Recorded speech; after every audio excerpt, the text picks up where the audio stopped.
I didn't go to film school because I couldn't get into film school. My father told me when I was trying to decide what to do at university, he said go and, as he referred to, get a real degree in a real subject so that you have that to fall back on, and then you could go to film school afterwards. I studied English. That was the academic subject that I was best at and inclined most towards. But what I found as I studied at UCL and studied English there is it greatly informed my filmmaking process, my writing process. And I got my English degree and I couldn't get into film school, and I started just making my own films on 16mm. And I think that was fortunate for me. I think I was better suited to just making films and learning from that than I would have been to learning in a more formal structure. I was working in the field of corporate videos. I was doing camera work and sound work for media training sessions for companies. And I actually learned a lot doing that kind of video camera work. I learned a lot about going into an environment, using a couple of lights, setting up very fast. You'd figure out how to do something that looked pretty good very quickly. And that was very much the production methodology we transferred over to the film.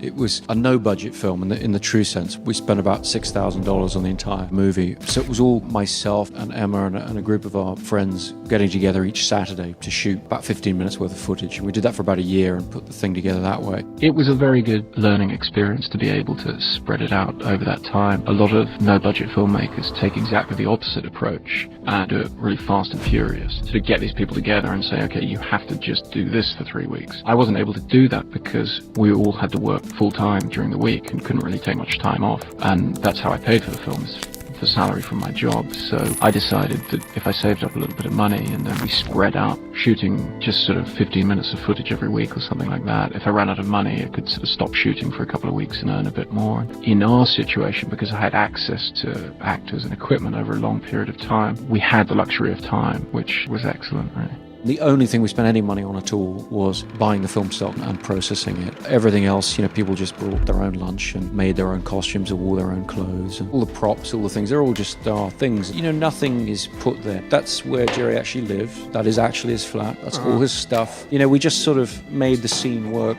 with the reality of what he was living in. And the technical limitations of the film, the crudeness of the film, strikes me. But the textures of the real places we're shooting in are amazing. And when you do bigger films, where you sort of construct things from the ground up, it's unbelievably difficult to try and achieve those kind of textures. Just the paint peeling on the walls and things, and there's so much skill that goes into production designer's art in terms of making that happen when it's artificial. And so I think I've actually spent all the films since that one trying to, to get the massive resources to get back to when we had nothing.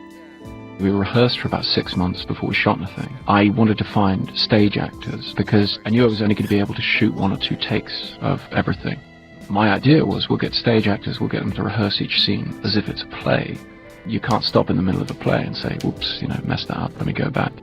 So that way, every take in some way is usable. And then I think the rehearsal time paid off enormously in the sense that we were able to sort of find the location at the last minute, just get the actors in there, just get them running through the scene, and they knew it so well that they could kind of adapt it to whatever location we were able to come up with for that weekend. And I was able, because the film is almost entirely handheld and I did the camera work myself, I was able to sort of move in and just see which angles it looked most interesting from and basically try and shoot it like a documentary.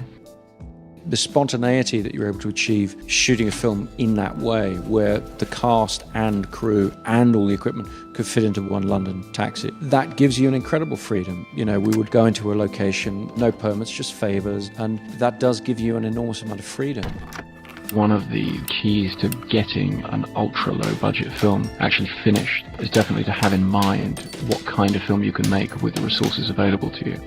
Certainly, shooting in black and white saves you a lot of time and trouble with lighting and so forth, mixing the colour balance of light from the window with tungsten lamps and things like that.